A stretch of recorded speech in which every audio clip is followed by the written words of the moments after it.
background, the zoning committee, we wrapped up our recommendation for the short-term rental law towards the end of December. We submitted it to the village board. We also asked the village board if we could just provide a presentation to them, and then of course, any community members that want to be involved with it, just to explain, some of the points in there that might not be self-explanatory. So, as Mayor Dorman said, this is kind of more of a question and answers. We're going to ask you if you can wait till the end to ask your questions. Just write them down or whatever, and do our best to answer. So we'll get started. Slide, please. Sorry, if you can't see, just come closer. Make something. Some of the considerations we had for the short-term rentals, if you were here over the summer when we had a public comment session, we came up with a list of pros and cons, but we recognized obviously the short-term rentals were growing in the community, especially in residential districts, where technically, they weren't a lawful use. So as we were doing our review, we recognized that, all right, we need to incorporate this into our zoning, and how are we going to do that? What's going to be a good balance for the community? Current laws don't address the short-term rentals, so we came up with that. Zoning, one of the biggest things, as we had numerous interactions with the state, via Zoom, via phone calls, via emails, their big thing is zoning is the health and safety. Health and safety, that's what they kept enforcing. So always keep those two things in consideration. Comprehensive plan leads zoning. It gives us a direction which way we're going to go with the zoning. The short-term rentals, numerous positive impacts on the local economy and tourism. On the other side of the coin, you do have some negative impacts. It includes, potentially not making available affordable housing, neighborhood instability, residential population decline, and we got more examples as you guys probably already had with our pros and cons previous. Guided by the comprehensive plan. So the comprehensive plan, if you haven't gone through it, it's been on the Village of Cassadaga website. We keep referring back to that. We've gone through, highlighted kind of the areas, what is going to pertain to the short-term rentals. Comprehensive plan, it guides the growth for the village, the development, the land use, quality of life, the activities, decisions, long-range goals of where we want the community to go. The purpose of it is preserving and protecting the inherent attributes and strengths of our community, anticipating and mitigating harm from threats posed on our community. These are pulled out of the comprehensive plan, so this is actually language that's in there. If you go through a radius, oh yeah, that's where he pulled that from. One of the goals that's in there is the development and growth in our community. On the vision, each section has a vision. Where do we want to go with the community? Where do we want to go in this area? Some of the visions said, plan for an increase in population. All right, well, we had to take that into consideration. Preserve small town character, affordable housing for attracting young families, supporting local businesses, and new residential properties and occupancy of existing properties. How do we prepare? Just to give you a little bit of background on some of this stuff. Who we were involved with, who we interacted with. Committee we got involved quite a lot with in the New York Department of State. Chris Eastman, Patricia Burke, great resources. They're the ones that essentially these local laws go to, and they're kind of the handler of the state. They come through and they're able to provide us guidance. Well, talk to this municipality, they have this if you're looking for this, or talk to this place. Why do you want to do this? Why do you not want to do this? And go from there. They're very zoning stringent, I guess. They really take that into consideration, and once again, they emphasize the health and safety of the community. These are some of the places we talked to. New York State, the Village Board numerous times, state planning, county health department. Southern Tier West, they provide free training, which has been great.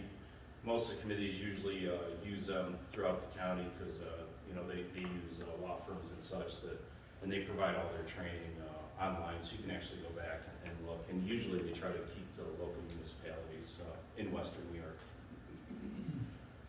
Additional resources that we use, numerous documents from New York State and Michigan State University Extension. Okay, as we were doing our work, one of the things that we said from the get-go is we're not looking to reinvent the wheel. There's a lot of municipalities that already have language. We need to decide what type of language we want and then see what kind of language is out there, what works for them. The one thing with working with other municipalities is you have to keep in mind their stuff has already been vetted by their villages or cities, attorneys, and then it has gone to the state on file. So when we went and started talking to a lot of these communities, we either went through telephone or email or directly on their website, see who the contact is. Talking anywhere from code enforcement officers, town supervisors, mayors, whoever was in charge, zoning committee members. The ones in the red are the ones that we had the most focus. Those are the ones that their language aligned the most with where we were trying to go. So a lot of the stuff, if we went in and we wanted to look up language on one thing, we would pull these up and say, hey, Watkins Glen, the purpose that we started off with Watkins Glen,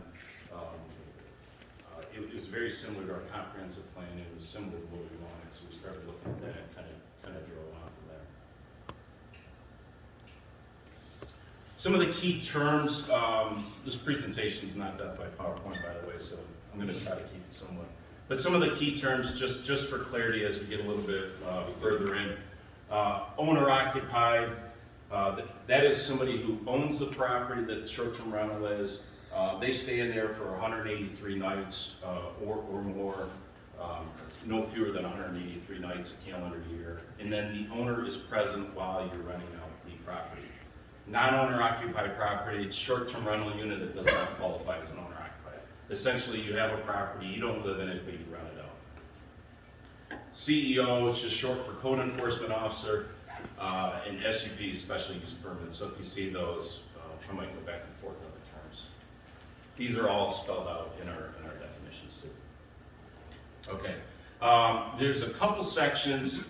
This is going to go through the law by section. There's a couple sections that I did leave out. For example, section C is definitions. If anybody has a question on definitions, I'm happy to go in there. I just left it out. They're for the most part self-explanatory, but there might be a couple things in there that say, why is this? So the purpose, the majority of our zoning laws, especially in section 600, we have, I think this will be the 44th zoning law in section 600. The majority of them have purposes. So anytime somebody's writing a zoning law, they say, all right, what's the purpose of this law? That's how you start. That drives the content that you're going to put in there.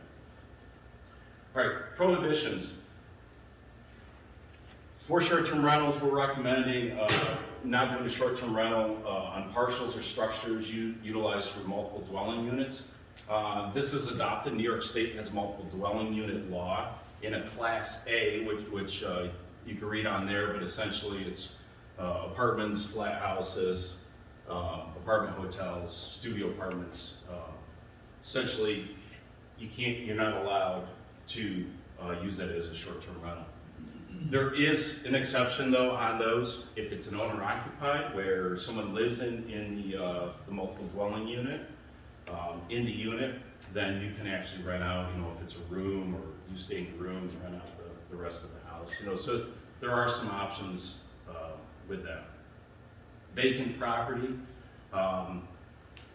As we went through a lot of our exercises, it seems silly, however, we're recognizing where people essentially are renting out a lot of things on Airbnb. There's campers, there's tents, there's this. Why can't I rent out a vacant piece of property that it's just a parcel of land? So we decided to include that. This is also included on a lot of different municipalities. Accessory dwelling units be another structure that's on your property. And then travel trailers, campers, tents, RVs, and yes boats. We put that if someone has a nice boat and they want to put it on their trailer and leave it in their lawn and rent it out, that's an option. We prefer to stay away from that. Location and density restrictions. There's a lot on here. As you get into location and density restrictions, first thing, this is the important document. This is in our zoning, section 405, the land use matrix. This tells what is allowed, what isn't allowed. If something is allowed, what district is it in? I know it's tough to see up here, but RBIC, residential, business, industrial, and conservation. If you, the code enforcement officer, owner of the property goes to this, they'll say, hey, I want to do a car wash, where is this allowed? You look at the check mark, it tells you if you need a permit, if you're by right, where you can just automatically do it. We're adding in short-term rentals under the business service section, same where hotels and motels would be. And the allowance is going to be a special use permit under residential and business districts. Also under location and density restrictions, to promote a full-time resident population increase, maintain permanent housing stock availability, we went with a cap on the number of short-term rental permits.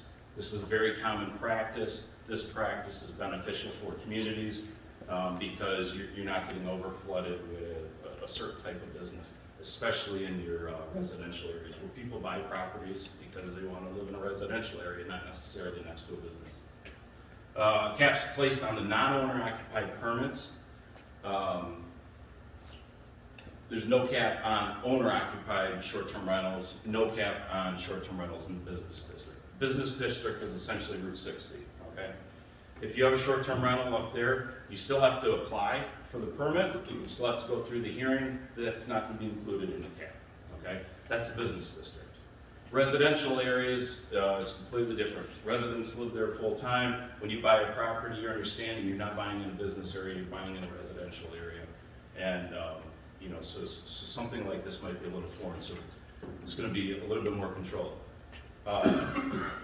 Owner-occupied short-term rentals, the reason why we did not include those on the cap, if the person is living in the house, they're maintaining community resident status where they're available to volunteer, help out the community, participate in things going on, help out their neighbors, stuff like that.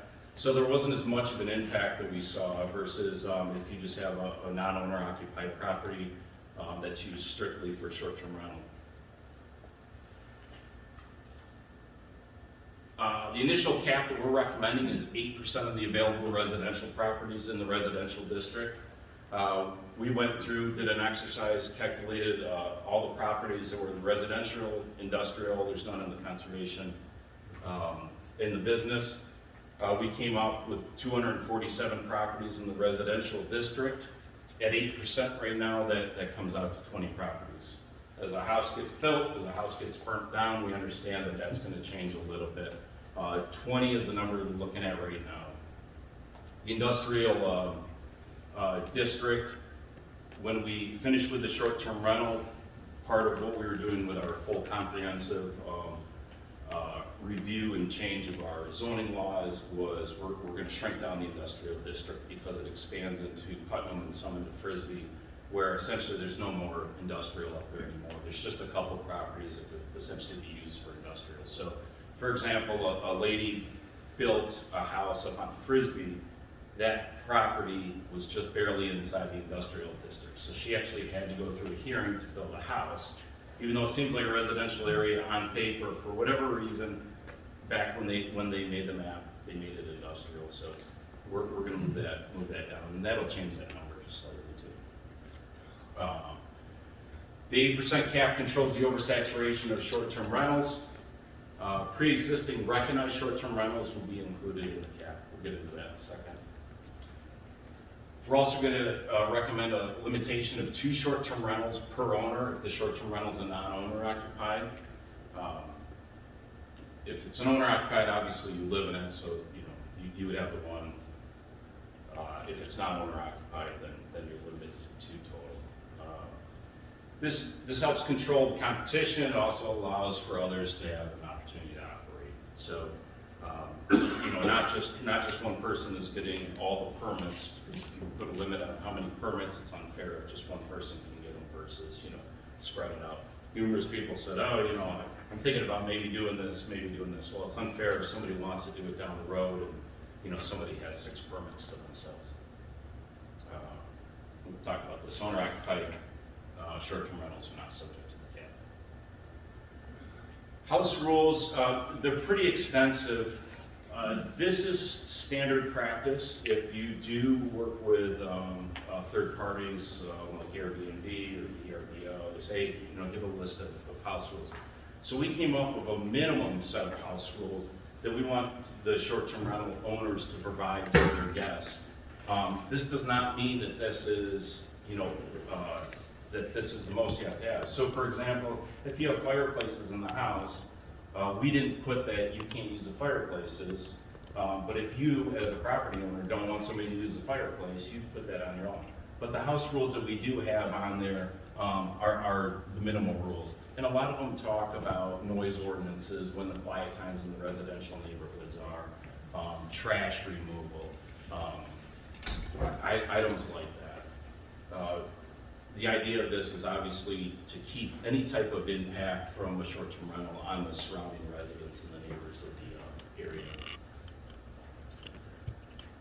So we just said for the second one, they also protect the property owner and the renter as they address the safety aspects, provide basic instructions. So that's the important thing about having the law too, is it's not just to control an owner operating a property, it's actually to protect that owner. So if you have this list of rules and you have somebody who's renting your place and disrespecting the rules or not obeying by them, you have protection not only from what you state, but also in our village law now.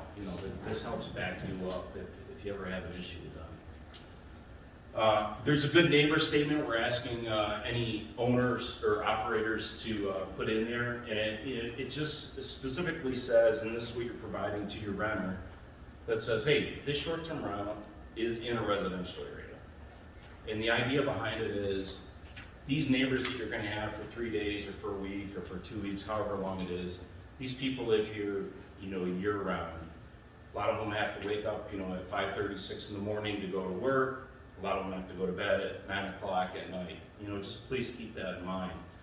Everybody else isn't on vacation that's around you. Items like that. Village noise ordinance, we do have a local law on that. We specifically are pointing that out on there. Essentially, that's quiet times. And for the most part, that seems to be standard practice, especially if you use a third party. Since we do have a cap that we're recommending, and set at 8% or 20 permits, we also have to follow that with a wait list. Okay, well, what if we use all those permits up? Now that person who's number 21 that came in and applied says, hey, I'd like to use my property for a short-term rental, non-owner occupied in a residential area. Okay, all of the permits have been used up at this point. I'm going to put you on a wait list. They're going to be time-stamped applications, so when you come into the village, it is going to be stamped, so there's going to be documentation on, who put their application in, and have to follow that process. The next person in line, once somebody's permit expires, they have a violation and it gets revoked, one opens up, what have you, the next person in line gets notified. They have 30 days to respond. If the code enforcement officer doesn't hear, the village clerk doesn't hear from that person, then they would go down the next on the list. Pre-existing short-term rentals, so we talked about, you saw that term back a couple slides ago. We do not currently have a short-term rental law, so it cannot be grandfathered. Our village attorney was very specific about that. That's a very common thing, and as we went into other municipalities that ran into the same thing, they said it's not a grandfathered thing, but you could technically call it pre-existing, if you want to recognize it. Why aren't they grandfathered? They're non-lawful use. They're technically not allowed. Okay. Criteria to meet, provide. One of the criteria, Chautauqua County Department of Finance certificate dated prior to the local law, one of the moratorium. September 22nd, is that the right date? I meant to double check, I was pretty sure it was, okay. September 22nd was the date of that. And then also proof of bed tax payment, which was collected within the previous 6 months prior to the moratorium.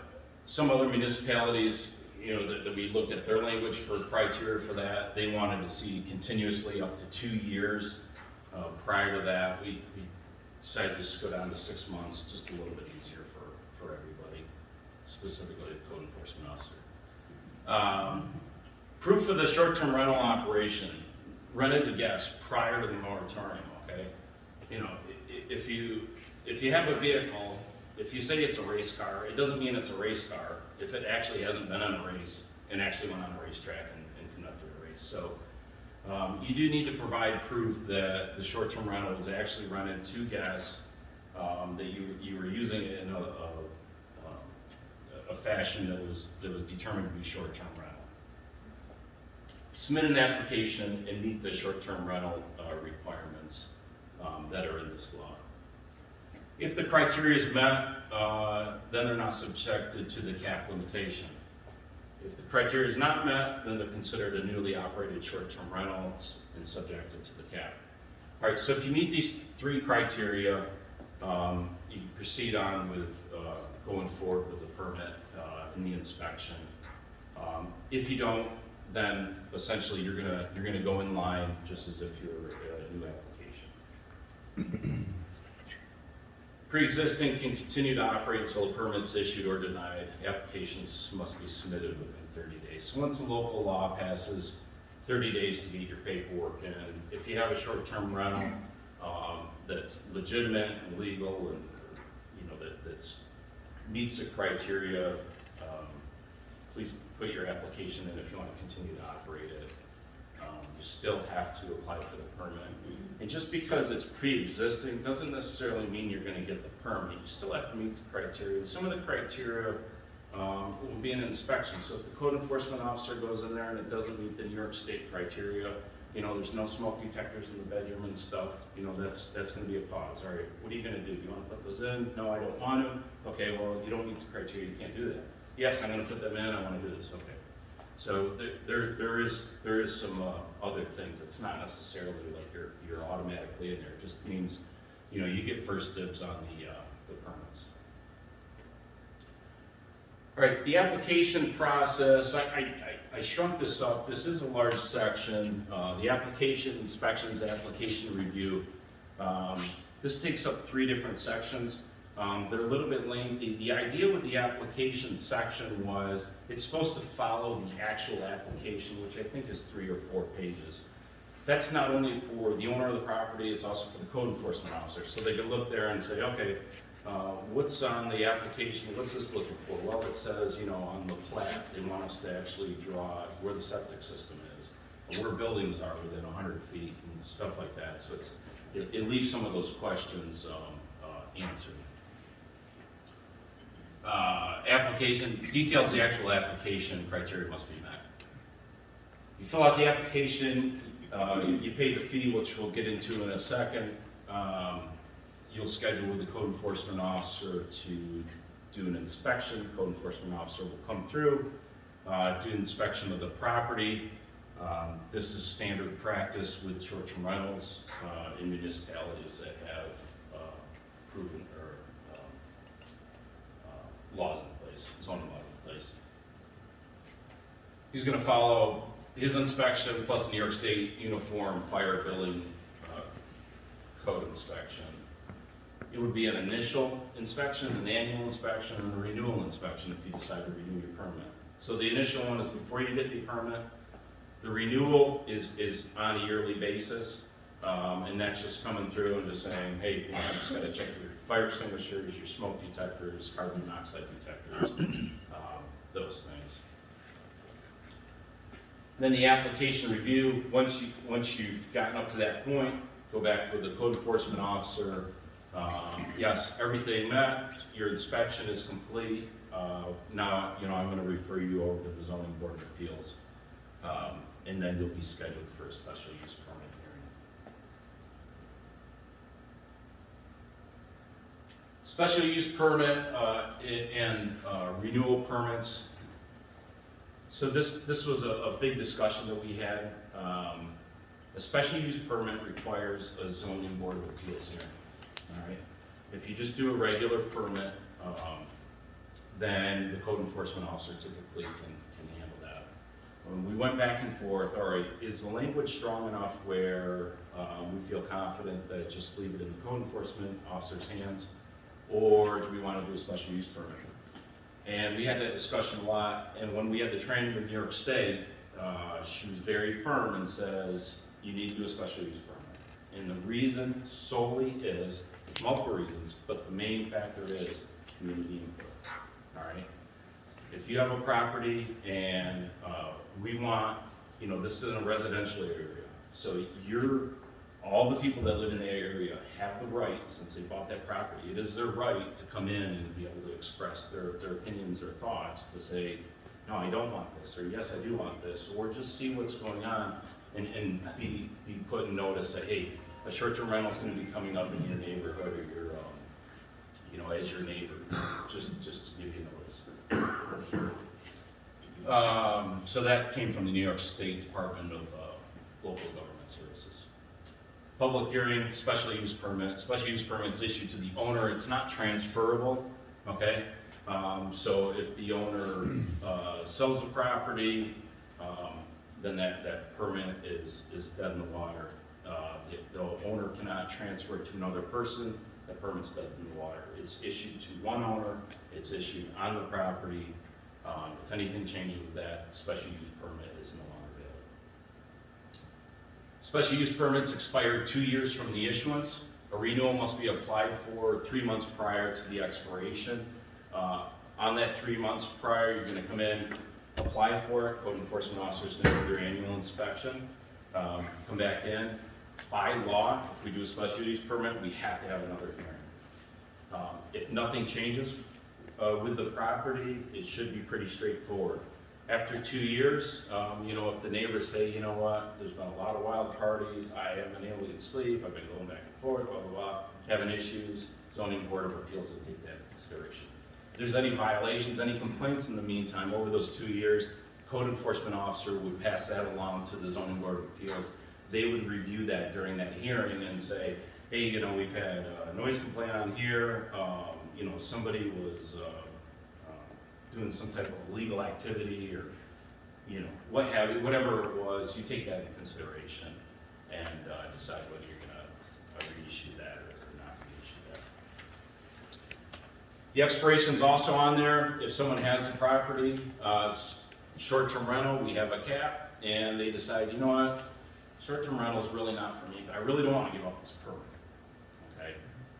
So there's an expiration on there where, at least if that goes to expire, then that gives somebody else an opportunity. A permit gets freed up, and that gives somebody else an opportunity to open up a property for short-term rental if they choose. Renewal permits require a new application to any updates. Essentially, it's going to be the same application, but say you decided to add more smoke detectors. Say you decided you added on a bedroom, something, just put an update on there.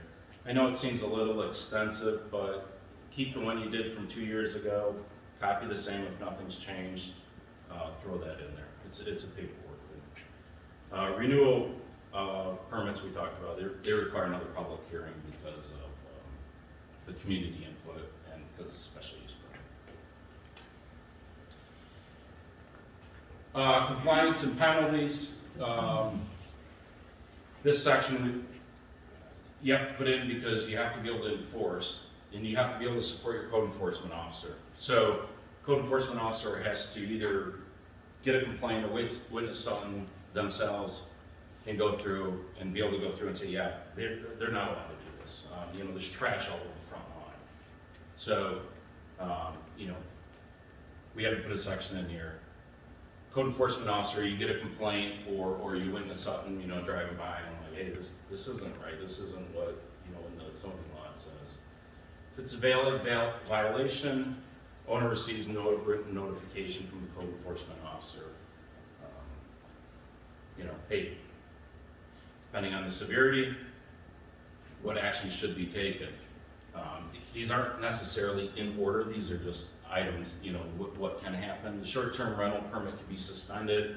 Corrective action, that would be, obviously the nicest one. Hey, there's trash all over the lawn from your renter. Okay, this is what I'm gonna do. A, I'm gonna go clean it up. B, those people aren't gonna be able to rent from me again. And C, I'm gonna beef up some of my language to renters, on this enforcement. Next time I have renters, I'm just gonna do a couple drive-bys, Okay, that's really good, Could lead to a court appearance, potentially a short-term rental permit revocation, a fine up to $500 per violation. That'd be up to the code enforcement officer. And then also a fine up to $1,000 per day per violation for continuing to operate. So say you get your short-term rental permit suspended, or you get revocation, and someone's like, forget you, I'm still gonna keep renting, I got renters on the books or whatever. You know, that's your choice. You're gonna be looking up to $1,000 per day fine for that. This will be writing in the law, so if it does have to go to court, obviously the code enforcement officer, the judge is gonna have stuff to stand by and say, this was part of the law. Grounds for suspension and revocation.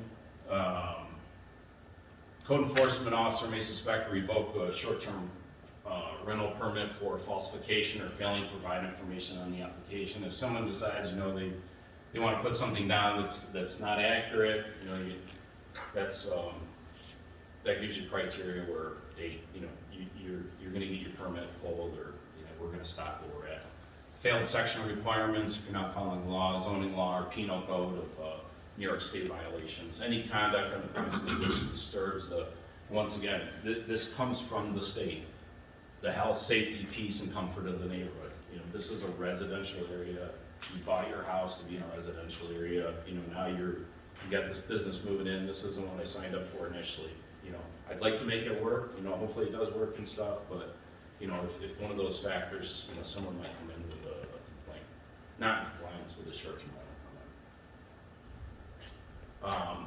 I did not put in here, but you don't have to go back. Under the violations, there is an appeal section though, if you haven't seen it, so don't just think, you know, okay, well, if there's a complaint, you know, is it just against me? No, of course, you know, there's an appeal section that says, you know, it follows the language where you can actually appeal it and say, no, this didn't happen.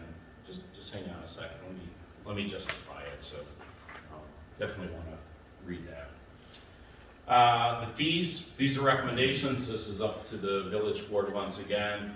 The fees for different municipalities are all over the board. We wanted to come up with something that's very fair for, you know, the property owner, but they can be adjusted. A lot of places they do it based on how many bedrooms they have. Some of them just do a flat fee. So we came up with a non-refundable application fee. It's for new and renewal permits, so it would be on your first year and essentially your third year when you do that special use permit hearing. The $250 covers an inspection by the code enforcement officer, the zoning board of appeals hearing, and the code enforcement officer's time. So essentially, the inspection $75. The zoning board of appeals hearing is at $75. That can always be changed by the village board if they change that. That's a standard fee, and then an additional $100 for the CEO's time that he's going to have to go through the application and stuff. Annual inspection fee, that's just going to be $75. That's on that off year, essentially the even years. So not year one, but year two, when you have to schedule somebody to come in, go through and make sure everything is still up to code. That's it for the presentation. Like I said, there's just a couple areas in there: definitions, severability, appeals that didn't address them here. For the most part, those are kind of straightforward. So. Before we get into the questions, Mayor Dorman at the beginning mentioned it's going to do the standard 3 minutes per person with the questions. I'm going to let the village board go first with their questions, and then that might answer somebody else's questions, and then we'll open it up to the public. Before we go further, though, every meeting we had, I had to thank our committee because it's been a challenging environment, and the work that they put in was absolutely amazing. The amount of time, 2 to 3 meetings a month, minimum 2 hours up to 4 hours. That's a lot of people's time. So thank you, committee members. Appreciate that time. At this point, I'd like to open up questions to the village board. If you have. I have one question also under location and density restrictions. Number 6,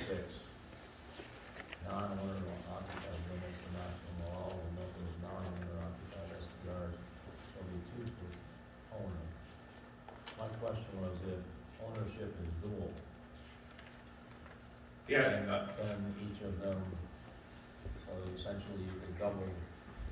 so that's a great question. Actually, that question was forwarded from the committee onto the village attorney, and Joe did respond. That was one of our concerns. Some municipalities did put language in to define what an owner was.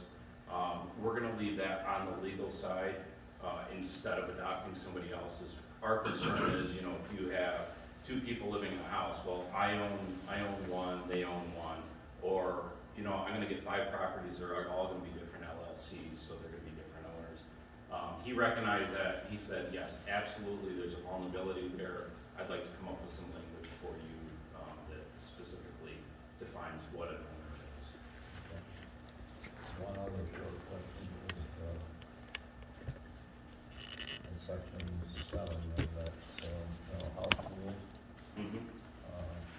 statement that the STR shall not be permitted to be used for a party or other large gathering. Is there a definition needed on large parties? I mean, that can become a sticky wicket. In the zoning laws, we do have a definition for large group gatherings. I will tell you, it is a very large number right now. Before we were asked just to do the short-term rentals, we already revised that we were gonna recommend to the village to be shrunken down to, but that would be a good point. I think you probably should define that. Now, we did put in there, under the house rules, maximum occupancy is limited to 10 people. The village board, you could certainly, if you wanted to define large gatherings, if you want to limit it to 10 people, or, you know, 2 guests per person only there during the day. You know, that's another reason on these special use permits why the village, or I'm sorry, why the New York State was pushing these, because they said every property might be slightly different. So you might want to put a condition on, you know, if somebody has a short-term rental, but there's no, you know, where my house is, I have cornfield on one side. I'm not doing a short-term rental. But I have cornfield on one side. If you have another property that has 2 cornfields on one side that happens to be in the village, that might not be as have as much of an impact versus if you have a house and the next house is at the minimum 10, 20 feet, whatever the New York State code is, and then you have another house 10, 20 feet, and there's small lot, you know, there's only a 2-place bar, and somebody wants to have a, you know, massive bachelor party or something like that. So, yeah, we didn't specifically put down on there, but that's a great point. I would highly encourage you to maybe put a limit on there, or you can leave that up to the zoning board of appeals when they review the property and say, hey, you know, with close proximity, the size of that property, you know, maximum people on the property during daylight hours would be X amount. There's a couple different options you can do on there. I think that was all I had. I learned something about a yurt. Never heard of a yurt. I learned something about a yurt. I learned something about what people rent out. And, I'm sure everybody's seen the Airbnb commercials where somebody's staying in a potato. Like, you know, it's a house shaped like a potato. I mean, they're unique. I get it. It's great. It's an experience and stuff. I don't know if there are any potatoes in the village, but you know, certainly people are creative, and you know, we want to stay away from the tents, the travel trailers. That really crosses the border of turning into a campground, and that's very standard practice that we saw across other municipalities too. Is just be careful that, you know, if you start allowing tents, now you get into the campground. Is it a short-term rental? Is it a campground? Really good regulations on that. Anybody else on the board have a question? Yeah, I do. I have a few. I did review, and I just have a couple of things that I just wanted some clarification on. First off, the purpose. I think actually, though, this is something that can be discussed. I just had some suggestions on the language used in the purpose statement. I think it's clear and great, but I do think it could be pared down a little bit. Please understand, I appreciate all the work that went into everything. So this is just suggestion, and my questions will specifically go to intent and process, and that's all. So think actually with the wording, that's something that we can workshop. There's no change in the intent that I have, my suggestions here would be to just make it a little bit more concise and just to leave a couple of. Is there anything specific you want to point out, or? Specifically, actually, where it says the backbone of our villages is residential neighborhoods and actually residential neighborhoods, I put a period there. And the next statement is, concentration of short-term rentals may cause disruption of peace, quiet, and enjoyment of residents who call Casadega home. That's in order to respect the property rights and interests of all homeowners and long-term renters in the village. The following requirements seek to achieve a balance between those who wish to offer their homes and properties as STRs and those who choose not to do so. I like, and I understand that's the intent and purpose. I'm thinking that we could probably just state that with a statement, we wish to respect the property rights of all homeowners, period. My suggestion specifically and simply goes to the avoidance of an appearance of it's us versus them or this side versus that side. Totally love the purpose and intent of the statement, just thinking in terms of clarifying all homeowners. No changes to any of the regulations or rules that go along with that purpose and statement, just to simplify it and avoid the appearance of it, this side versus that side. And by this side versus that side. what do you Homeowners who prefer? wish to do STRs and those who do not Sure, yeah, want okay. STR. I know, I hear what you're saying, I hear what you just asked. Yeah. Specifically, you didn't say homeowners that are against STRs. I see what you're saying, but that wasn't your Yeah, intent. I'm thinking when you say me, that I guess, way. you're assuming the zoning committee. but- Yeah, well, yeah, and yes, Yeah, I don't think that was your intent, but it could be read that way. yeah, so once again, too, if you actually pull up Watkins Glen, we actually started with them, yeah, and some of that language might actually be on there, and then as we got into other municipalities, you know, it was very similar type of language, so. Yeah, I certainly don't want to make a division on that, you know, if you own a gas station, if you don't, and who's Right. for it, who's against it. You know, the one thing that we said too, and I want to make sure, you know, because you brought up a good point, from day one, and I think there was a big misconception, and we kept re-emphasizing this, no one on the committee was against short-term rentals. To this day, no one on the committee is against short-term rentals. We just want to put a law in place, okay? And a balance, that's a key thing for the health and the safety, so. Yeah. So, there's no, you know, that was from day one, that's from day hour. And understand my suggestion speaks directly. Yeah, no, you guys are gonna be working on this stuff, so, yeah. So. What else? So that's a suggestion, not so much a question, but, the next question that I had was in regards to the percentage of village owner operated, the percentage, the 8% number that was chosen. So my question would be specifically, where did the 8% come from? Was it a backwards calculated from what's currently existed? It might make sense for me to ask, there's a group of questions here, Yeah. and I'll let you address them Yeah. all. Yeah. Um, Are these your questions, by the way? yes, Okay, great. yes, specifically. Yeah. And I know where that question comes from too. Oh, where- I did review this prior to, I haven't had a discussion with anybody. This is totally my revision, Yeah, review no, and that's discussion. it. Okay, so what percentage in the village is currently long-term rentals? Non-owner occupied long-term rentals. So what's that number that currently exists? What a recommend. Right now, 5%, and that depends what is recommended. So 5% that are currently operating as non-owner occupied short-term rental. If Got it meets the criteria. Okay, that would potentially meet Right. that. Just what we came up with, what, you know, looked like met the criteria. Okay, You know, And- that all depends on, you know, what gets presented. so that 20, approximate 20 based on the number of current primary residents, which you did a good job of explaining can fluctuate, even with the industrial zones being adjusted and so on and so forth. So as of right now, how many long-term rentals are operating? Okay, what are the number of the percentage? Not, sorry, you're right, Mark, thank you for clarifying. Short-term rentals. Actually, the long-term rental question is when we come up to.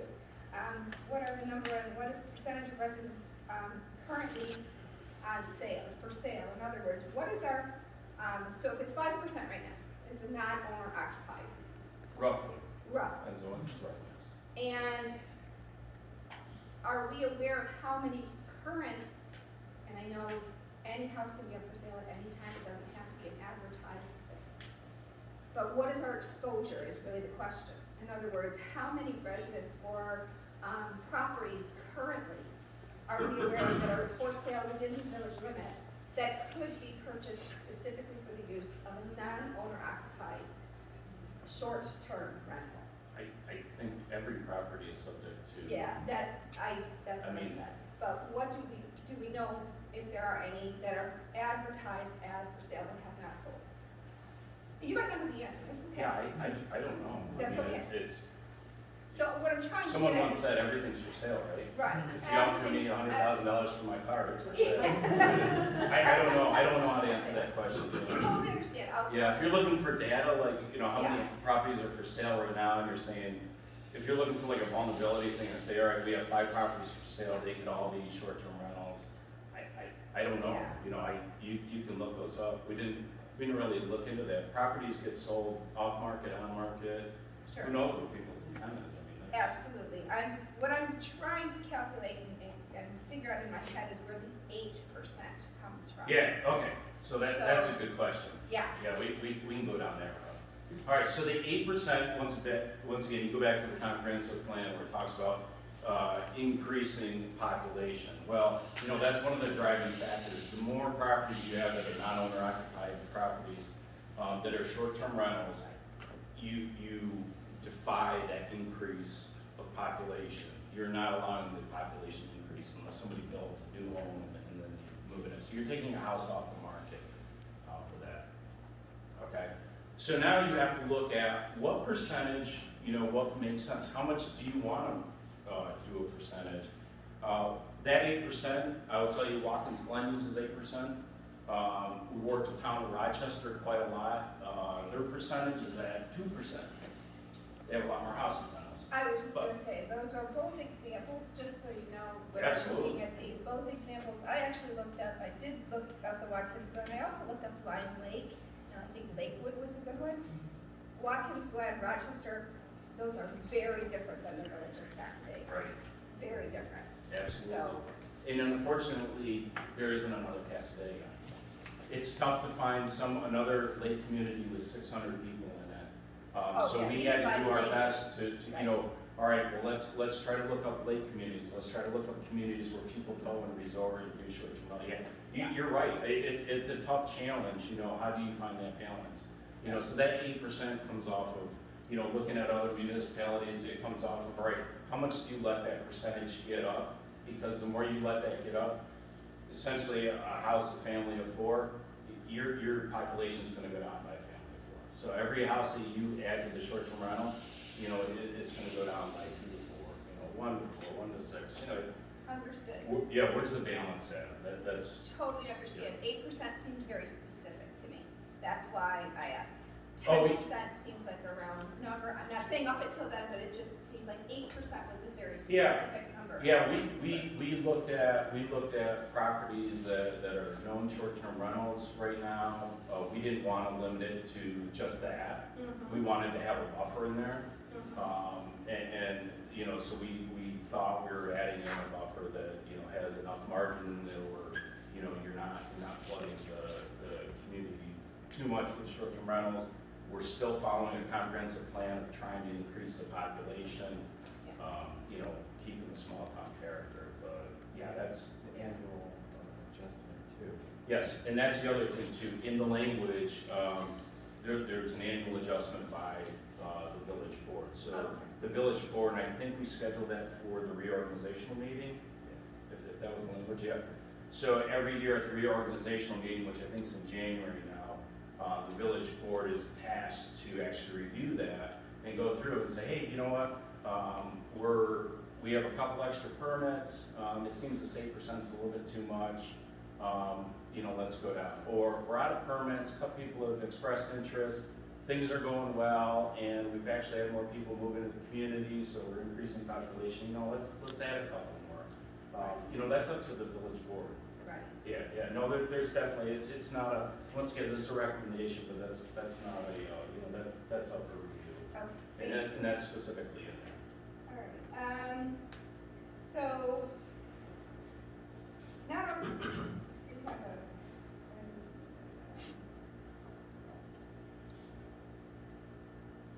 okay, so you actually, in your presentation, answered that question for me as far as the cap. And my question was not on owner occupied limit for 2 per owner.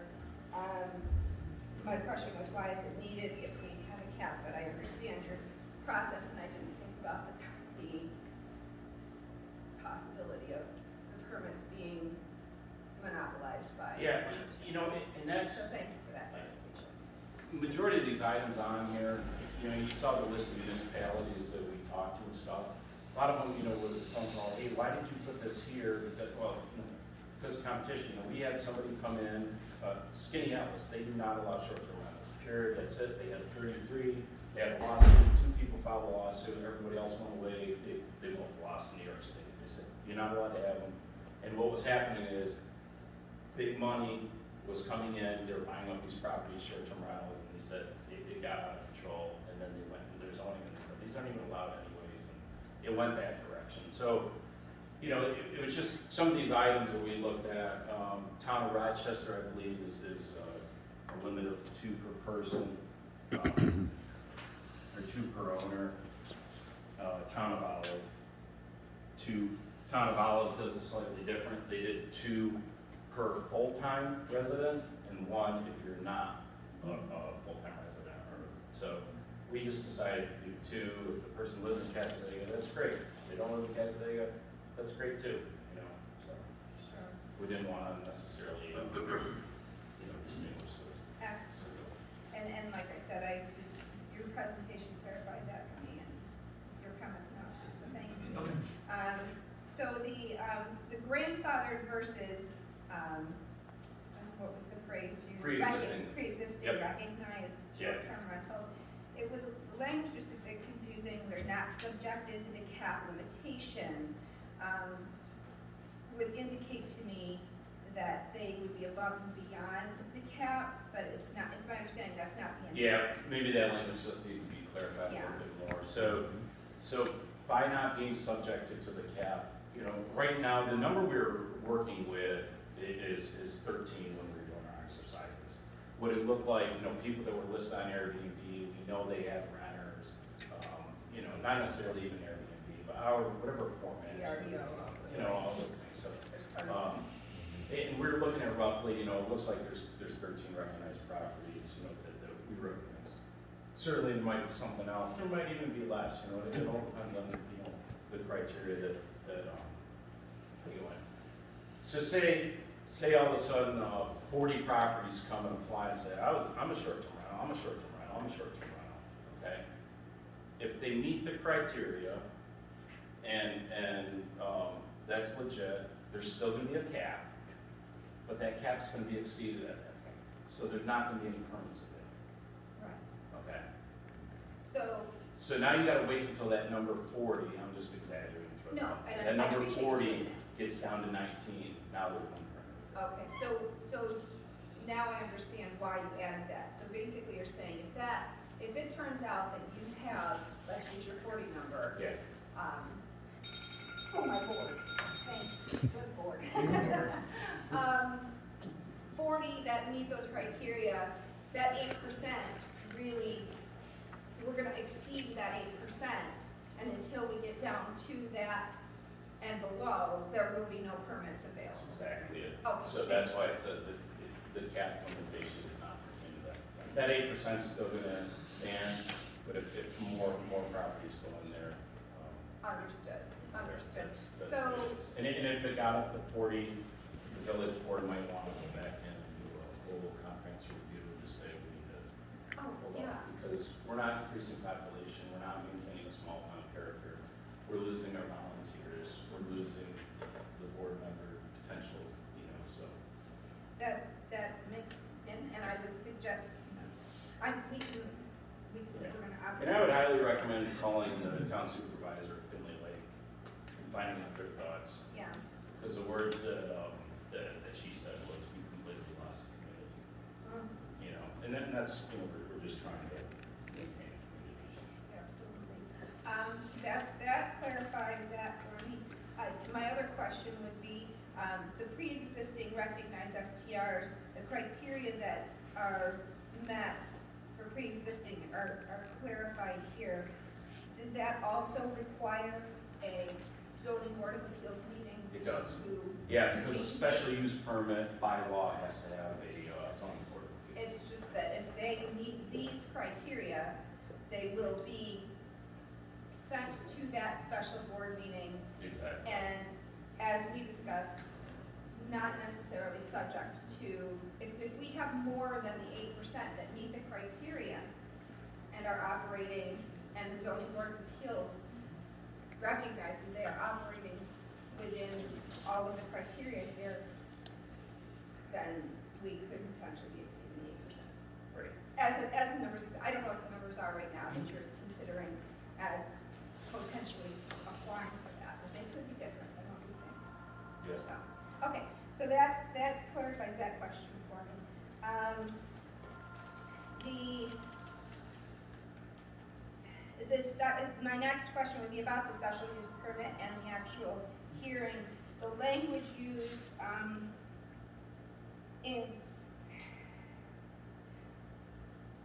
sorry, I have a lot of notes here, so just. No, that's why I asked you if they're your questions, just because you seem confused on the notes. No, I wasn't trying to I offend have anybody. made a ton of notes to myself, and Yeah, some no, of them I I've do that answered. too, especially. Yeah, when I'm and actually, I'm gonna tell you, Ryan, a lot of them you answered during your presentation, so. Yeah, that's why we I'm wanted to just do the presentation. Trying to find the ones that Yep. we answered yet.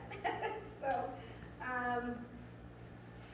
okay, so if I look at, said in order to allow for community input, especially as permit hearing are required, I don't need you to elaborate because that was done. Right here, if you look at section O, grounds for suspension or revocation, any conduct on the premises, and that's actually part of the rules also, which I'm sure will be considered in the special use permit hearing with the zoning board of appeals.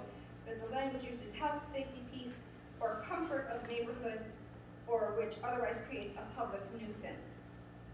I don't think anybody would have a problem with majority. That's my caution, and my thought goes to, we need to be really careful about the use of the word comfort. Now, I'm going to hone in on that. Please understand. 99% of people are not going to have unreasonable expectations or definitions of the word comfort. However, there may be something within that word, or there's a looseness enough definition of that word that I hate to see hearings being held because I wrote down an example because somebody said, you know, this is where my mind went. I don't like strangers walking past my house. It makes me uncomfortable. If that is the complaint, and we have I'm assuming the CEO would analyze that complaint first. Yes. So what would you do in that case? Well, if somebody's, You don't have to answer, but you see, Right. it's a rhetorical question at this point, but. Can I interject? It's not a rhetorical question. That argument was raised specifically regarding putting a paved shoulder on Dale Drive. Residents came to the village board and said, we don't want it because strangers will be walking past our house. I did not know that. It's not rhetorical. That's why it was dropped years ago. Yeah, and that You could remember that? possibly be the solution. That could be the solution. Do you see what I'm saying? And Cindy actually just said that could be an easy solution, take that word out, Yeah. and we can move from there. Yeah, you know, that that the zoning board of appeals obviously be subjective, that was, you know, that's a concern. What if somebody comes in and, you know, has an issue with somebody, just a Yeah. personal issue? You have to weigh that, you know, that's, you know, we see that all the time. I know over the summer, you know, I was getting steaks at me and I was like, hey, listen, I'm just doing what I'm asked to do, okay? I don't have any ill will against anybody. But certainly if I opened up a short-term rental, I guarantee you this room would be packed to say something. And- Whether it's accurate or not, a lot of people don't even know me. Right. But And that of the is, people that do, you know, that's up to you, no harm. and So- Brian, that is specifically my intent Right. in asking these questions. So let me just put this on your head too, and this is what you also have to consider. That's a great example, okay? Somebody's walking down the road, you know what, that ticks me off, I don't like the quote. Yeah. All right, so now you think about the widow who lives by herself and she has a short-term rental next to her. And at 2 in the morning, these renters show up and the car doors are starting to slam and they're, hey, get in the house, blah, blah, blah, I've been driving all day, you know, I wanna, you know, have a drink or whatever, and doing this, and, you know, this person wakes up like, what's going on? That's comfort of the neighborhood too. Is I that, think so, the argument With the we law made though, already that in that place. breaks the noise ordinance. yeah. Do you see what I'm saying? Like, Oh, I yeah, think- yeah. I think that there are, and Yeah. I love that example. But is there a noise ordinance on closing a car door? You know what I mean? So, Yeah. so that's why that the zoning board of appeals is recommended, because, you know, you're getting input on there, and Sure. taking consideration of what's being said, like, all right, and you gotta weigh, you know, risk versus, Right. yeah. Well, I completely appreciate the example, and I think. But, once again, like Cindy said, yeah, you know, change the word comfort, you know, Yeah. It just. it doesn't offend me, and I don't think it would any board member. There's some probably is more appropriate in there. Yeah, and that's totally my intent.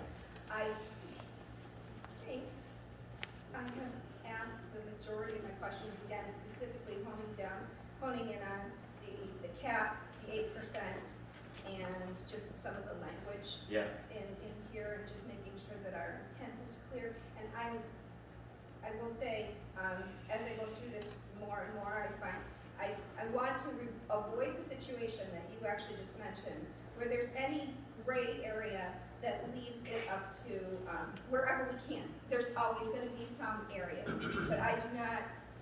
I think the more specific and detailed that and simple.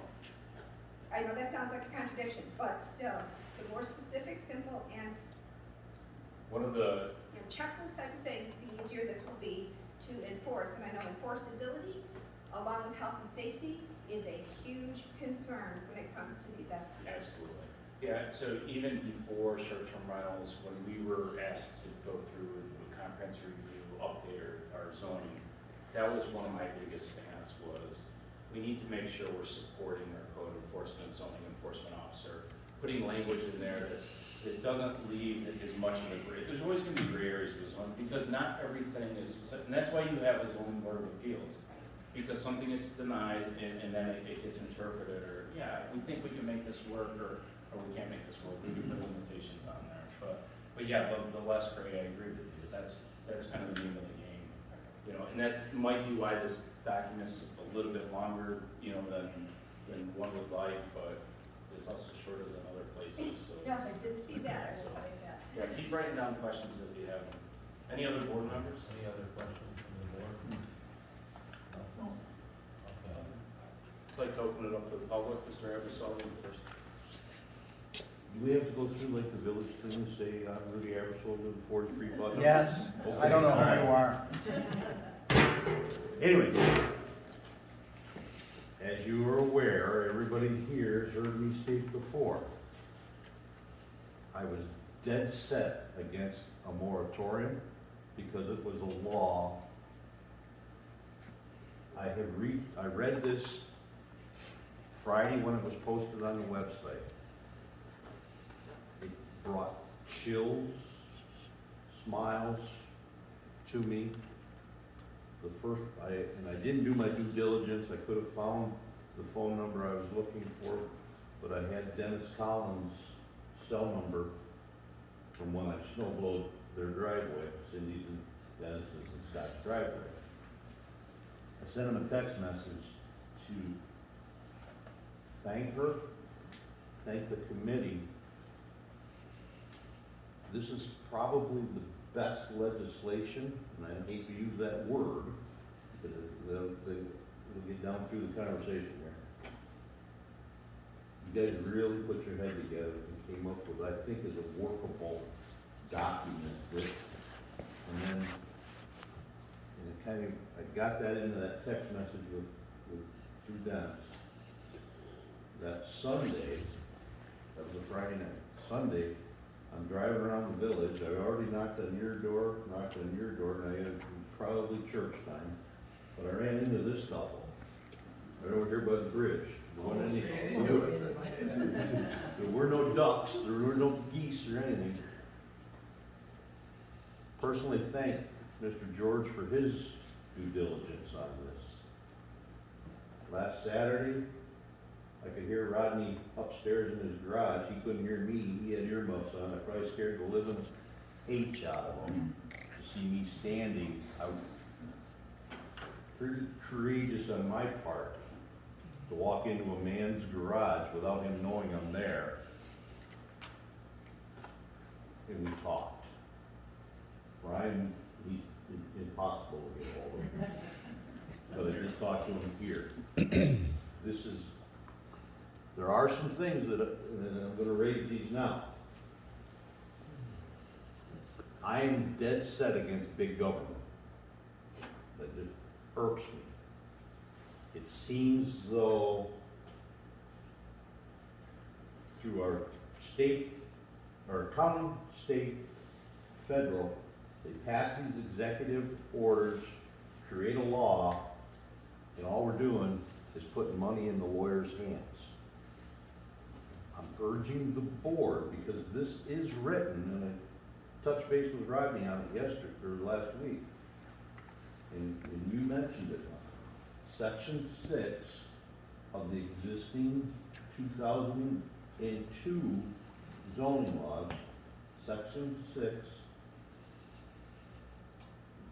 Rule 44, you're gonna add this into the whole zoning that you are due diligently trying to rewrite. My question to the board, you passed a moratorium, where does that law go when, if and when you pass this law? My suggestion is, and I think you can do it, more based towards your attorney, is amend the existing zoning laws of 2002 to include this. You still have to go through a public hearing. From my experience as a board member, you still have to go through a public hearing, but it stays in the public. It stays here in our community.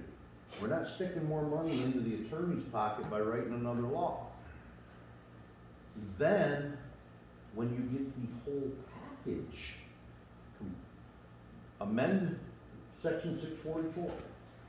When you get the whole zoning package done, we'll go through it again. That's my suggestion.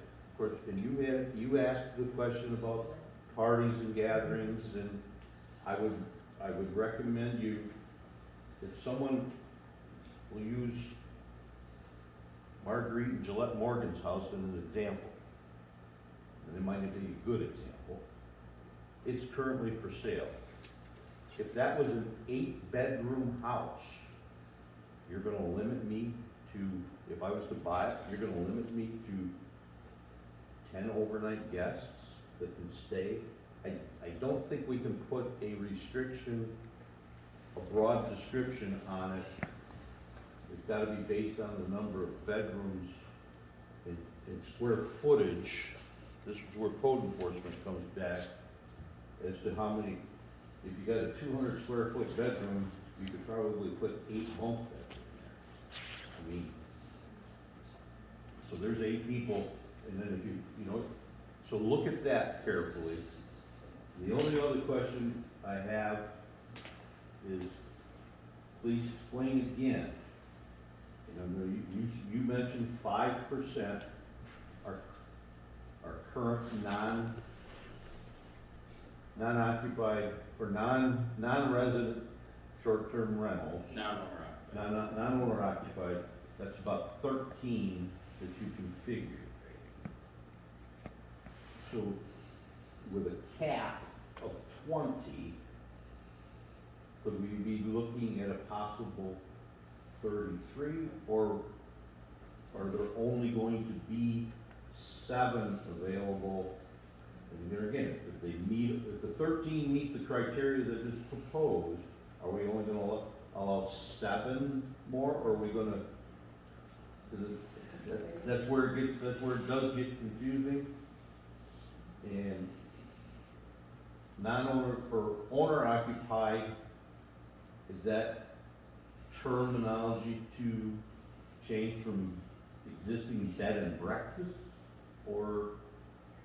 Yeah, a bed and breakfast is completely different. I got your 2 questions here, I can Okay. address. That's it, thank you. Yeah, bed and breakfast is completely different criteria. Bed and breakfast, hotels, short-term rentals, completely different. So that's something you're providing a service, you'd have to have an inspection by a health department, a food service. Yes, the owner does have to live in there. But you're right, it's kind of, it does fall along similar lines, different services. Max 10 people. All right, we came up with that number because of the residential areas, and we thought, all right, let's go around the village. How many houses right now have 10 people? We couldn't think of any.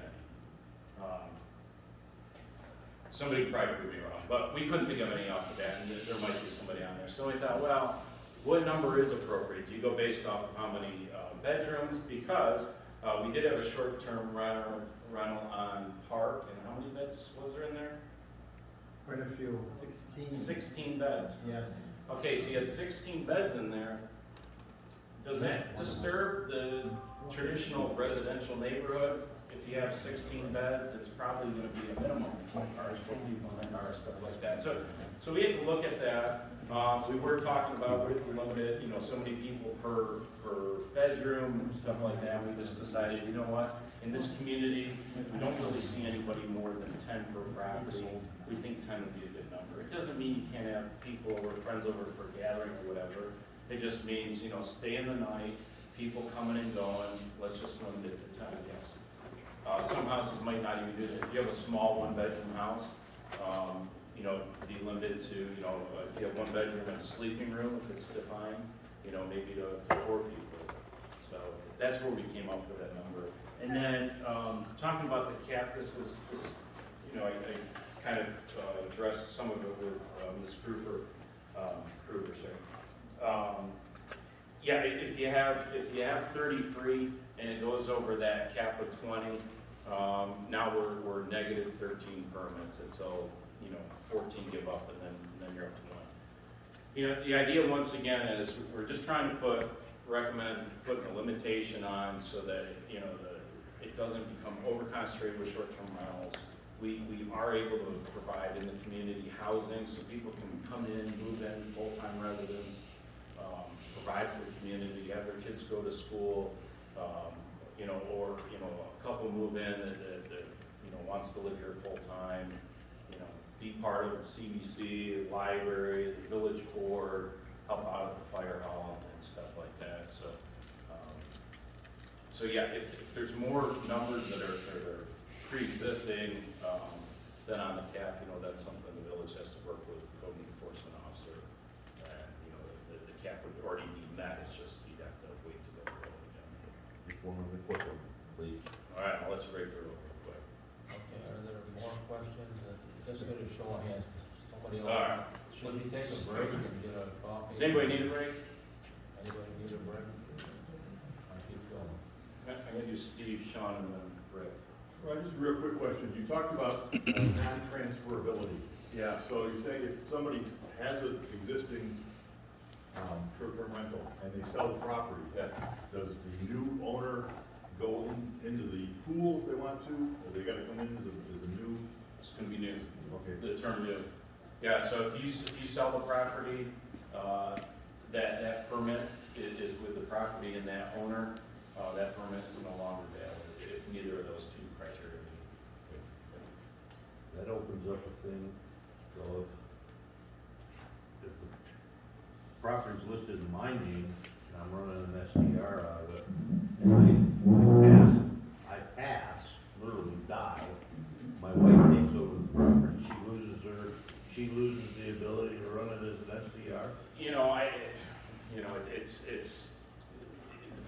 much you wanna get into legal language, you know, I'm not a lawyer, so you get into that. If there's a will set up, I have no clue how that would work. If you're an owner and this passes on to this person, you're the new owner, you know, there might be considerations, and that might be something that once again go to zoning board of appeals. I don't know. It's a good point. How far do you go with this, you know, trust me, there's a lot of open questions that we just try to answer, so. John. All right, so I have a lot of questions. I would love to have a conversation with you like Kathy Kruger did. If I need to come to 3 minutes, I'm just gonna have to fire out all the questions so you can answer them at your leisure. How would you guys like me to proceed? That sounds good. What's that? I'd like to hear your question. Just fire them all out? Let me just, Mayor Dorman, Yes. Sean says he has an extensive list of questions if he goes over the 3 minutes. Can you just summarize it and then present it in paper and give us a? All right, I'll go through, I'll just fire them all out, and you guys can answer them at your leisure. Actually, If this can I is, just if this is interject a here? workshop, Ryan, the 3 minutes Ryan, don't since fall you- into that criteria. Since you're the one who's going to be addressing a lot of this, I think it's important to ask you, how would you rather proceed? Would you rather have our questions answered or give you a chance to? Well, I'm trying to read it. it's Bill's meeting, let's hear the questions, because I can go over 3 minutes on the answer. Okay, so some of these are comments and some of them are questions. I'll start with a couple of comments. And that is, first of all, I appreciate the tremendous amount of work that the zoning board of appeals puts in, that the zoning board has done put in reviewing all of this and by answering questions that don't mean any disrespect or any lack of consideration for the extensive thought that you've already put in. That being said, I have some different thoughts that I'd like to ask you to consider. And in saying that, you know, I am well aware that it's difficult to consider new ideas when you become deeply invested in the conclusions you've already come to. So I'm asking you to think about what you're going on. So the first is, there are a couple of premises that all of these zoning law proposals are based on. The first is that the short-term rental is not a lawful use. You also said there are no laws addressing short-term rentals, which suggests to me it's not an unlawful use. But that premise then was the foundation for saying it requires a special use permit. Now, of course, you could also write a zoning law that says this is a lawful use, it is a permitted use, but one that is regulated according to these criteria, which are enforced by the zoning officer, so that it could be a permitted use. My comment then is that by making this a special use permit only, now you're introducing a whole layer of regulations, permits, applications, hearings, and fees, which to my way of thinking are unnecessary if you permit this with the idea that the zoning officer will address complaints about noise, complaints about safety, complaints, whatever other complaints there is, and if that zoning officer has the authority then to revoke someone's ability to operate a business because it's not meeting those criteria, then you don't need to go through this whole special use permit problem. So the premise that a special use permit is the best way for this village to operate is one that I question. Now, you had said earlier that the reason you're doing that is other communities do that. I also reject the premise that because another community does it is a justification for this community to do it. Hang on, Sean, let me just stop. No, No, you got time. I'm gonna take that into consideration. No, the statement was the New York Department of State specifically pushed for that. That was supported by other municipalities also doing it too. We didn't do it for that. So I just want to make sure you're corrected on that, because I understand where you're going with that, and I'm trying to emphasize, this is Casadega. And you're right, there's not another Casadega, so it's tough. Like, we can't just say, hey, I can tell you right now, there's another municipality right next door that's gonna adopt the town of Canada's zoning, because everybody on the zoning boards did training with the state recently, and they called them the total standard. They're gonna adopt that without even doing any work on that. And so, I'm telling you, that to start off, you know, that special use permit was highly stressed from the state. Okay? I And appreciate that it's highly All right. recommended. I still question whether or not it works for our community. That's one of my questions. Neighbor input. So, the other question I have, along those lines is, once you make this a special use permit, then you have application fees, inspection fees, zoning board of appeals hearings, and the idea of, this application fee of proposed $250, whatever it may be, covers the inspection, the zoning board of appeals hearing, the zoning officer's time. Frankly, I don't know why there's a zoning board of appeals hearing fee. Those people are all volunteers, the space is here. I don't know why we're paying for it, we pay taxes for that in the first place. Same thing. A special permit in Stockton is $450. That's Stockton. Yeah. I don't know why we need to pay for it here. We pay taxes for these services. People on the committee are volunteers, the space is here. An inspection fee, if we're paying our zoning officer hourly, then maybe you need to pay him his hourly rate, but let's have the inspection fee reflect his hourly rate. Let's not just choose an arbitrary number. That's a question. Non-transferability. You had said earlier there doesn't need to be an us versus they. We don't want an anti-short-term rental, attitude within the village. I'm concerned. Why are all these regulations limited to short-term rentals? Are long-term rentals subjected to the same criteria? Are they licensed? Are they putting in an application? Are they getting annual inspections? And so on every year? Do they have? No, because they're operating by right. They don't have to have a special permit. But what about the health and safety of those long-term renters? Aren't we concerned about them in the same way you're concerned about the health and safety of short-term renters? This thing about regulating the number of short-term rentals a person can have to limit competition, is that really the role of government? Do we have a limit on the number of businesses someone can own in the business district? We have the convenience store, the liquor store, the auto mechanic store, all owned by one, I don't know if they still are, we're all owned by one person, and no one said, well, what about competition on the business district? Is that the role of government, and do we need to limit it that way? And if you're not concerned about long-term renters and business competition in other ways, why is this applied to short-term rentals if there's not an anti-short-term rental attitude within the village?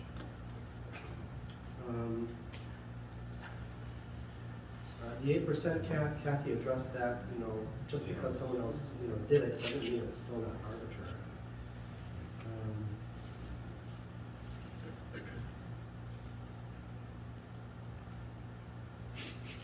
There are multiple laws already pertaining to noise and the comfort of people's neighbors and so on.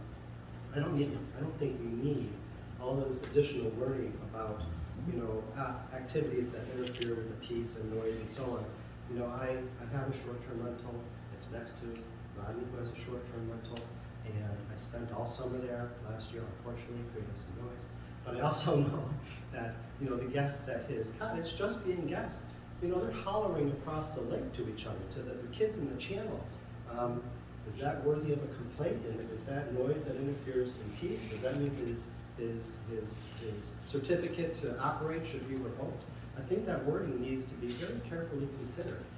What about long-term renters a guy who drives a truck and every night brings his truck home and slams the door at 2 a.m.?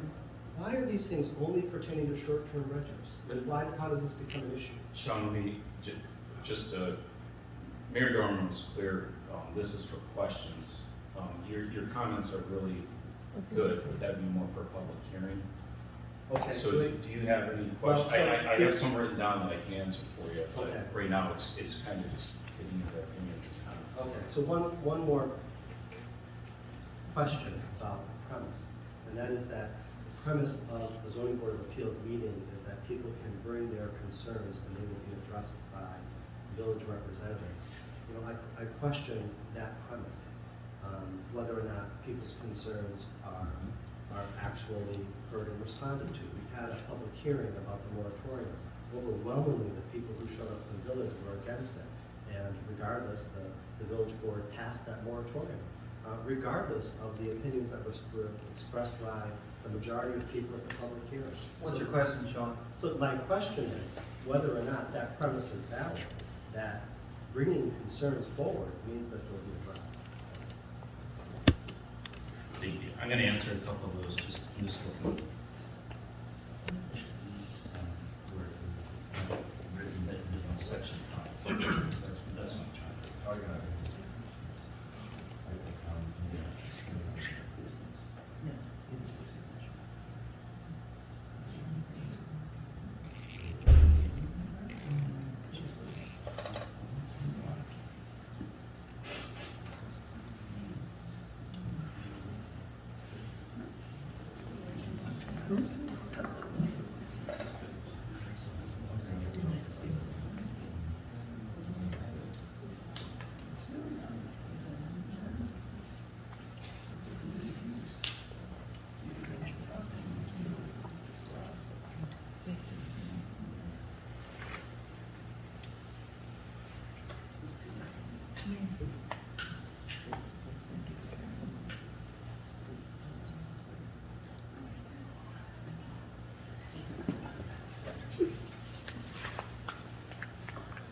What we're trying to find, Sean, for you, and I'll have to get back to you. Don't have it memorized. Essentially, it says, if an item is not addressed in zoning, it is not allowed to use, it's not allowed. Or if it's addressed on the land use matrix, you know, and if there's not a RNS or whatever the other one was, so it's blank, it's not allowed. We're trying to find that out. The state actually pointed that out to us too. So you asked, you know, why you can't have a short-term rental? Why do you need the laws in place? We're looking at it. Special use permit, you know, I kind of address that because, you know, Sean, just like you started, you're a very nice guy. You're very intelligent. It's very normal. But the words that come out of your mouth with that, you know that the special use permit is highly encouraged from the state. Okay, I started with that, and I know you're sitting there and you battle. I don't want to do that. I get that. I'll be honest. I was against it. Okay, I'm on the ZBA. I was against it. I didn't want to do hearings. There was a lot of convincing, and then eventually when the state came on and said, hey, you know, you should do this, like, you know what? That probably is the right thing to do. Because, you know, you do talk about rights, buy right and stuff. If somebody buys a house in a residential area, you buy it to live in a neighborhood next to neighbors. You didn't buy it to live next to a business. And the short-term rentals, not just with Casadega, with all of the United States, is just a booming thing right now. Everybody's trying to come up with language because it's affecting a lot of these neighborhoods. Talked about the public hearing and comment session, and you said, you know, a good majority were in there. There's a lot of people that have stopped at my house and called me and said, I was pretty nervous to stand up because there was a lot of aggression. I'm really not for this. So know that just because someone may not have been there, there actually is a lot of support and actually going the opposite direction. So that is out there. But yes, they may not have been a public hearing, they may not have stood up. And rightfully so, I don't blame them. You know, you've seen some of the aggression. Just because someone gets upset does not necessarily mean that that's the right thing to do. People need to sit, take time. Sometimes it takes months to let dust settle. The village board, the moratorium, and I don't want to go too far with that, you know, they sat on that for a while. You know, I respect that decision because they're like, let's let this dust settle. Maybe we need to think about this from different things. That's, in my mind, I don't mind that decision. You know, that's up to them. Fees, we did justify those fees. 250, first off, I'm gonna tell you that is a very low fee. Anybody that's a short-term rental that's charging $400 a night should be very happy with that, because I'm gonna tell you, my friend just bought a place in Poconos, and it's per bedroom, it's $250 per bedroom that he pays for his short-term rental permit. And it's a 4-bedroom place, and he's got to pay that every year. There's not a $75. The $75, once again, for the zoning board of appeals, that's a standard fee set by the village, so that had to be included in there. We did take actually the code enforcement's hourly rate. We figured by the time he receives the paperwork, goes through reviews, some paperwork's going to be perfect. Some paperwork, there's going to be a lot of back and forth. There's going to be a lot of his time driving to somebody's property, on the phone, everything else going on there. So we figured roughly 5 hours of that person's time. That might be a little overinflated, and some properties might be a little underinflated. There's a lot of corrective actions. You go in, hey, there's no smoke detectors here. Hey, there's none of this. You know, so you just have to do that balance of what that fee is on there. So that was $100, and the $75 for the inspection. We figured, you know, that probably with his hourly rate could be more, but I don't know what the village pays for the training for him to go through. You know, but certainly, you know, he does have to go through training that makes him qualified to be the person to go through and make sure that, you know, this place does have emergency egress, ingress, smoke detectors, fire extinguishers. So, to be honest with you, my opinion, I think that 250 is very reasonable. I think it's actually a little light. But if you think it's heavy, I would definitely bring that up at the public comment session. And, you know, if you think it should be less, that's up to you. But doing a budget, I thought we came out, we were dead par. I'll tell you, other municipalities, and I know you don't like to hear this, but unfortunately, we did do a lot of homework talking to these other places that already have this. They have full-time, short-term rental zoning officers, and the fees pay for their yearly salary. If we get so many of them and don't have a cap and stuff, that might be somewhere where the village has to go, you know. But, you know, if somebody's on a full-time salary based just off of that, based on the fees, you know, that's up to them. Ryan, can I just make a point? Yeah. When we had Debbie Babbitt with the New York State zoning come in and do training with Wendy Spinuzza, at that point, the state was going to take over our zoning and not allow us to have a local zoning officer and code enforcement officer. She made it very clear to Wendy and to me about the budget process, and that all the fees that we charge for a regular permit, special use permit, ZBA hearing, should be on the responsibility of the applicant. It shouldn't come off of regular taxpayer money. So that is why those fees are set. She made it very clear that only the applicants should pay for all the inspections of the code enforcement officer. And also, there is a fee to put a legal notice in the newspaper, and that is our part of the ZBA fee. Just to make a point. Thank you, Eric. Sean, going back to the first one, section 507, when a use, this is in our zoning law, when a use is not specifically listed as a use by right or a use by special use permit within any zoning district, it shall be assumed to be prohibited use unless it is determined in written decision by the Board of Appeals of said use. That is why short-term rentals is not specifically in there. That's one of the things that was driving us to, you know, get into this law. Non-transferability, yes. I understand, you know, there's different argument points on there. We did a lot of consultations on you know, if we want this to be transferable, if it's not, you know, certainly if you own the property, you know, and you want to sell it, it might be more marketable, you know, to you.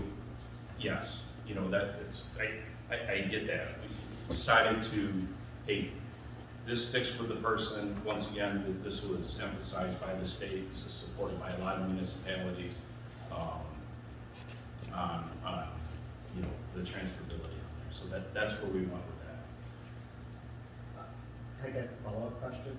If a property is owned by an LLC and the LLC is transferred to another person, and technically it's operated by the same entity, does that mean it transfers? You know, that's legal language, and once again, I'm certainly not a lawyer. So I will tell you though, as I mentioned though, Joe is very, he said he was gonna come back with language with that, and maybe that'll follow down. That, you know, that might be another thing, like Mr. Eversole said, you know, if I die and it goes to this person's name, you know, do we need language in that? You know, I don't know, that's lawyer language on there, so.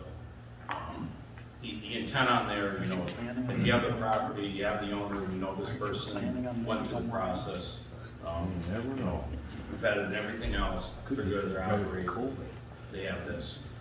If it changes hands, starts the process over. You know, just because you operate a great property, you sell it to somebody that doesn't use it, that person's going to, why are they entitled to necessarily to get a permit when the next person in line, you know, has been wanting to do it? And, you know, so that's where we're at. Ryan, Long-term, it's Rudy, by the way.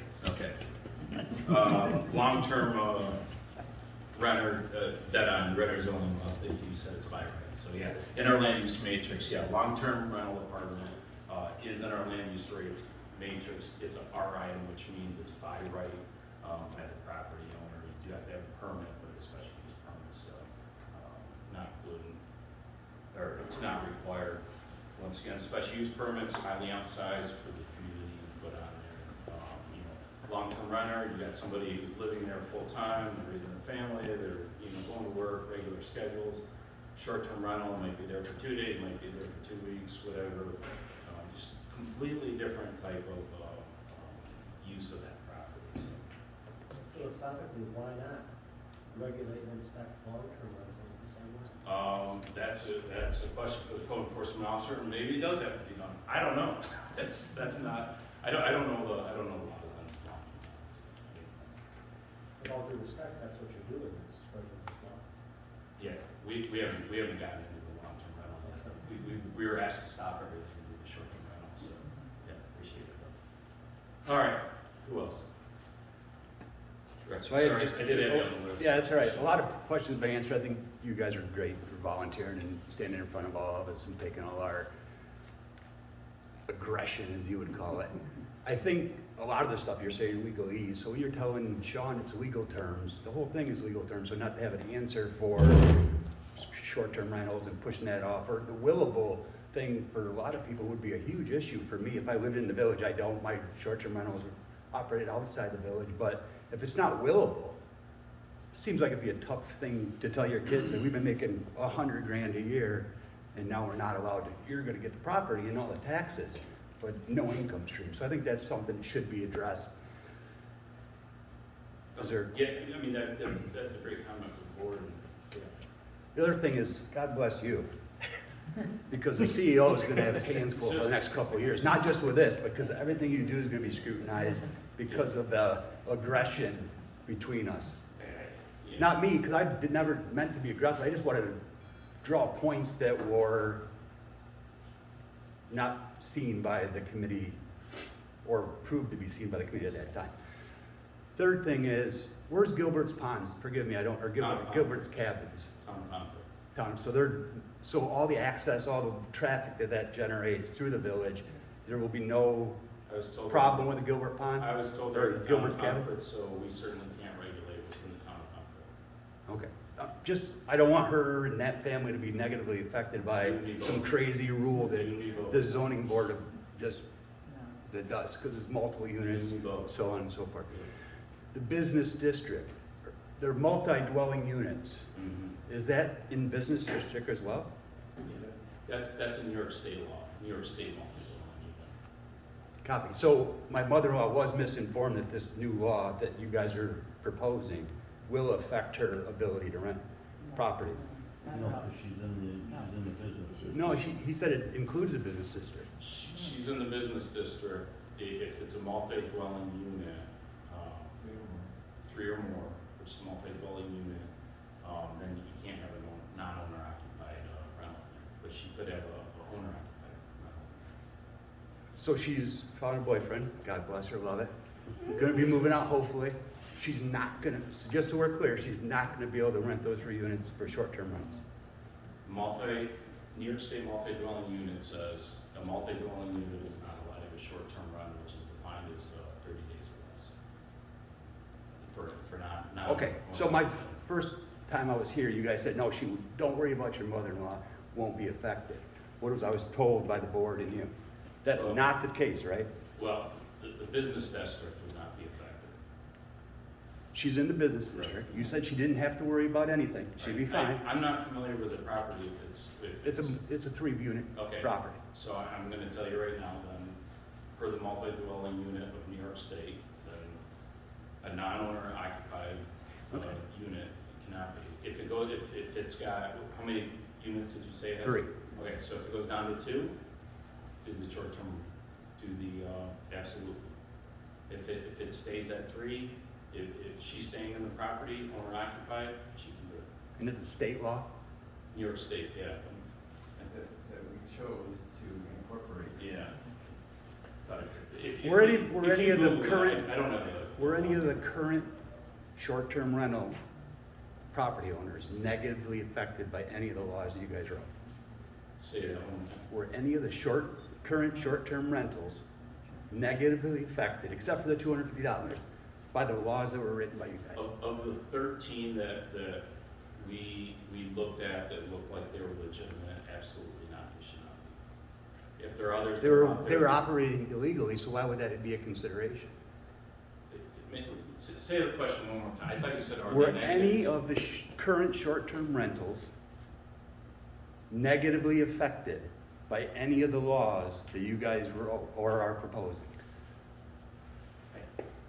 As long as they pass the inspection. As long as they pass the inspection, no. Okay. And that's, you know, we tried our best to take what we recognize as the existing properties to, you know, like, it was pretty clear from the get-go. We're So not it sounds like looking at putting if Perk somebody was else. legitimately running an Airbnb, she would be the only one currently, and she's applied and all 3 units have been accepted by Airbnb, she'd be the only one that was negatively affected by what you guys have done. Well, with that, then that's the New York State multi. Yeah, I totally understand what you're saying, and it's such a frustrating situation to be in. I think the difference, though, is it's a New York State law, and by New York State law, we can, as a village, we can make more stringent laws, and not supersede, we can go above and beyond what the state recommends, but we can't go below what the state recommends. And your point about previous communication, I completely understand and feel for. Unfortunately, I think it was more a matter of not having. So are we gonna adopt, and I appreciate that, but are we adopting all the state laws? So when the state law comes in and says, we need the list that Rodney As a posted, matter of fact. that posted it, we're gonna need a questionnaire, are we So gonna? that's a good point. If you didn't see the newspaper last week, you know, there was a front page article that New York State wants to get into the short-term rental. As a village, and what I am gonna highly recommend to the village board is, once we do get this, it would be nice to keep this on the local level, and then to write to, you know, the state legislators, and specifically say, we have laws in place, we don't need, you know, state law. Don't need big government. But that's one of the issues right now is, you know, short-term rentals are booming a lot, you know, so it worked its way up to Albany, and now you get the front page paper, hey, this is another way for us to make, you know, so if you can keep it at the local level, you know, I think that's best. And, you know, I would much rather see any type of, you know, some municipalities do charge a tax to keep in the local municipality, you know, we're not going that route. But, you know, if the state gets a hold of it, you know, I think they already said in the article, what, 4% they wanted or something? The state tax. Yeah. Sales tax. Yeah, they do. Sales tax. So, I mean, the more you proactively work on now at the local level, you know, you can have support and say, hey, we've already gotten this taken care of, please stay out of it. And I wonder if you could, just as a option, appeal to the state directly for your specific situation. To be honest, I'm here more to advocate for everybody else. Sure. If we're gonna sell that But- unit, so it's not something I'm advocating for myself, I don't wanna get in either of these business models. Rick, I think multi-dwelling unit law is, you know, I mean, it's meant for large apartment buildings. Yeah. And there's a definition of multi-dwelling unit, unfortunately, that's 3 or more. You know, if it's 3 or 1,000, you know, unfortunately, that's, you know, units. And I get it, you have a building, you have full-time residents, maybe they don't want people coming and going and stuff, I don't know. But, you know, there are ways if it's owner occupied, certainly if it went down to 2 units, certainly, you know. yeah, I would just feel like we were misled and my mother-in-law was told something just wasn't true. Well, I don't know how we misled her when we were drafting the law. We couldn't tell anyone. Rodney, I'm not here to argue with you. Yeah. I really don't wanna argue with you at all. We tried not to close down any operating existing businesses. That was up there, primary point, and we, as you saw before, it's a balancing act between. I have it on video where I was told, your mother-in-law will not be affected by this. So if that's not misled, then I don't know what is, right? As in the business district. So I'm not here to, it doesn't really matter.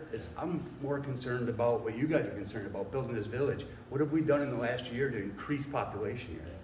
Anything? Nothing. I don't Except know write about more that. laws for big government. There's quite a lot of community activities that go on, that a lot of people come in, they appreciate, they move in here. I know of some new people that have moved in, new families. We've created new stuff, though. I think this has all been on the books. Everything we've done has been going on for 3 or 4 years. Nothing new has happened. Just the current stuff I mean, that I was could losing go- population. I could go through and write a list of definitely positives that I think, in my opinion, let's. All right, who else has a question? Any other questions? I don't have a question, but I have a comment to be posed. I started out with this board. When COVID came, I used that to get off the board because I wasn't sure you people would get done in my lifetime. And I'm really very appreciative of the work you have done. I know what you went through with a lot of this. And it's super. You really deserve a round of applause. For all the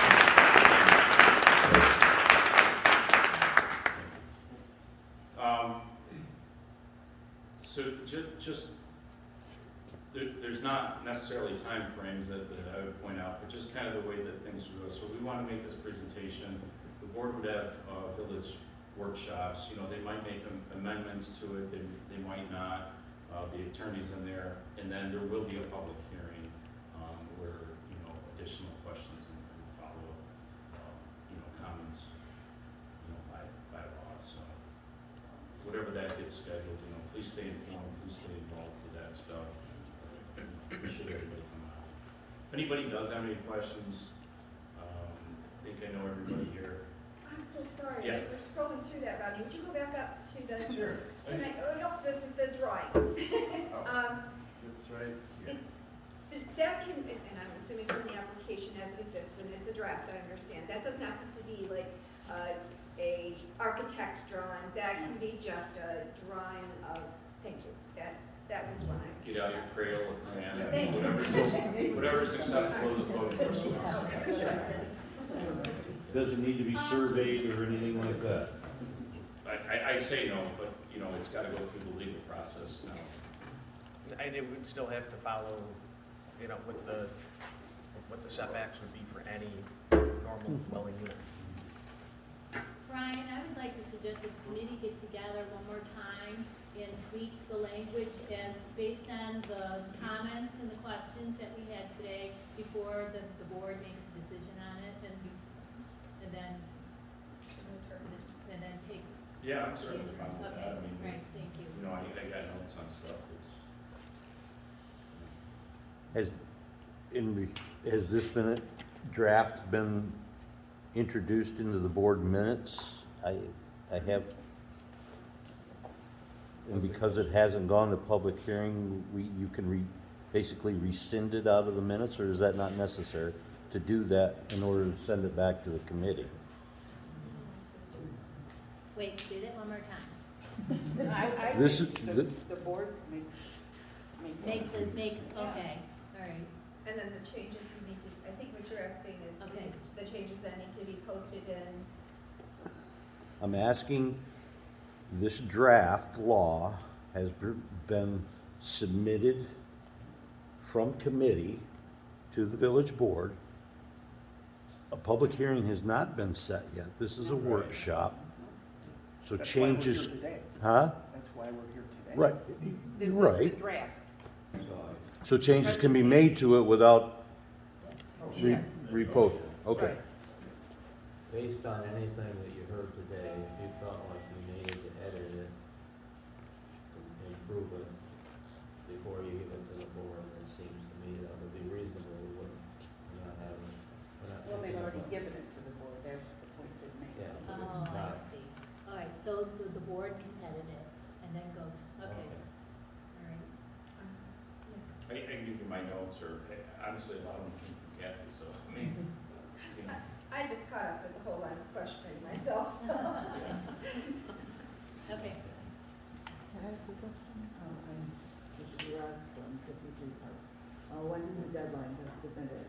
Like if we write notes or want to suggest something, that's the deadline. We don't have any deadline right now.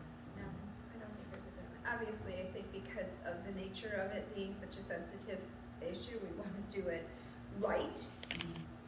And as expeditiously as we can. So I'd suggest if you have written things, you do it quickly. But I don't think we want to rush into it. This Well, Rodney- This will replace the moratorium, which has an end date of March. March something. Fine, I mean, that would be a target. in the conversation I had with Rodney last Saturday, they're hoping that, he said that you're hoping to get this in place before the season starts, which could be, could be as early as March with nice weather, it could be as late as July. So, And our attorney did recommend it's an amendment to our current zoning. he did, Yes. good. I hope the board takes that into consideration. It's a matter of timing to pull everything together. Any idea of how many person hours went into getting this?